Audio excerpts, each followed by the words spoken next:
will never forget the sound of the knocks on my door that night. 3 slow, gentle taps, exactly the way my twin sister used to knock when we were kids. But my sister Emma had been dead for 3 years. When I opened the door, my entire body froze because she was standing there, identical, soaked from the rain, trembling, and staring at me like she had just come home. I couldn't speak. My mind went silent. She lifted her head and whispered, "Can you help me?" It was her voice. Her real voice. The same voice I heard for the last time in the hospital after the accident. My brain searched desperately for explanations. A prank, a hallucination, someone who looked like her. But then I noticed a detail that made my heart drop. She had the same scar above her right eyebrow, the one she got when we were 9. I stepped aside. She walked into the house like she remembered it, or like she was trying to. She paused in front of a family picture on the wall. She touched her own face in the photo with her fingers, but she didn't say a word. I took her to the kitchen, gave her a blanket. "Where have you been?" I asked. She stared at the table and said only one word. "Lost." Then she began watching me. Not like a sister.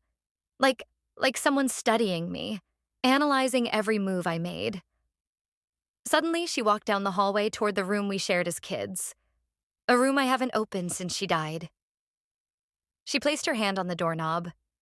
The door opened effortlessly, almost too easily. Inside, everything was untouched. The walls, the dolls, the letters we wrote each other. Then she whispered, "You shouldn't have left me alone." My heart clenched. Those were not words Emma would ever say. If this story has your heart racing, consider supporting this channel so we can continue bringing you the most gripping psychological and real-life tales. Your support makes these stories possible. Let's continue. I barely slept that night. I kept watching the hallway, waiting for her to come out, to speak again. But all I heard were her soft footsteps moving in the room.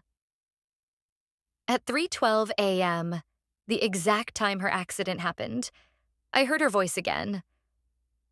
"Why didn't you come with me?" I rushed into the room.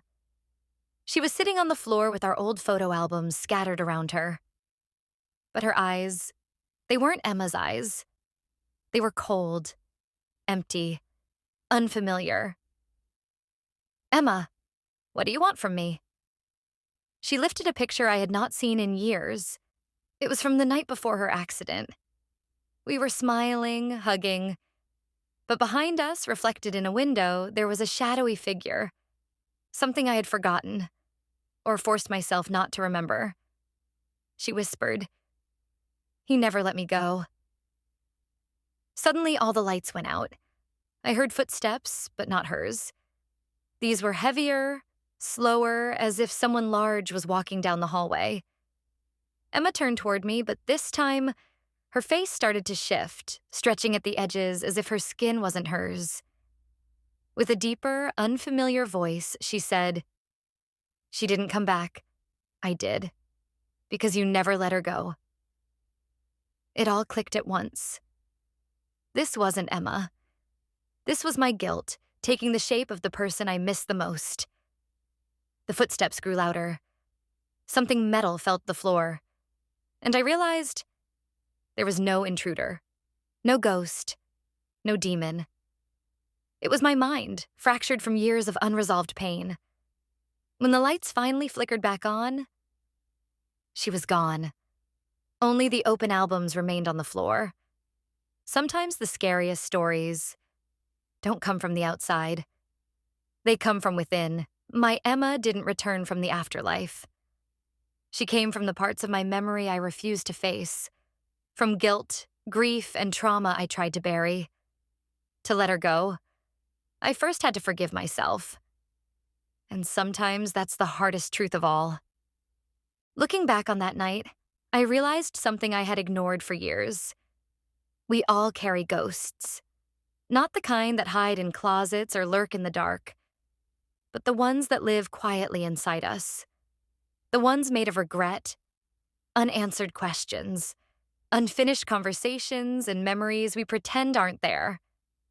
My ghost just happened to look exactly like my sister.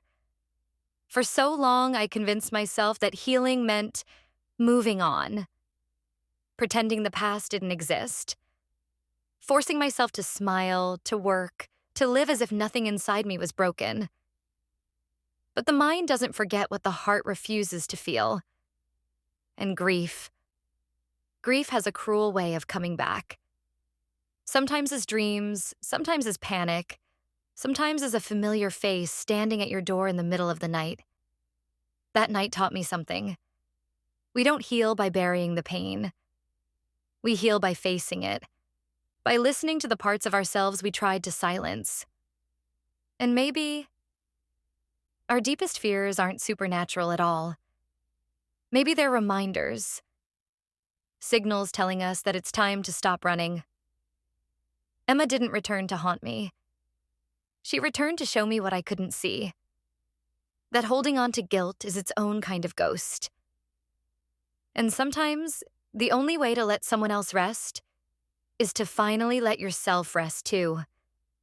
So if you're listening to this, and you've been carrying something heavy, a memory, a mistake, a loss you never allowed yourself to feel, remember this. The past isn't your enemy. Ignoring it is. The moment you're willing to face your own shadows, that's the moment they stop controlling you. And that's the truth I learned on the night my sister came home.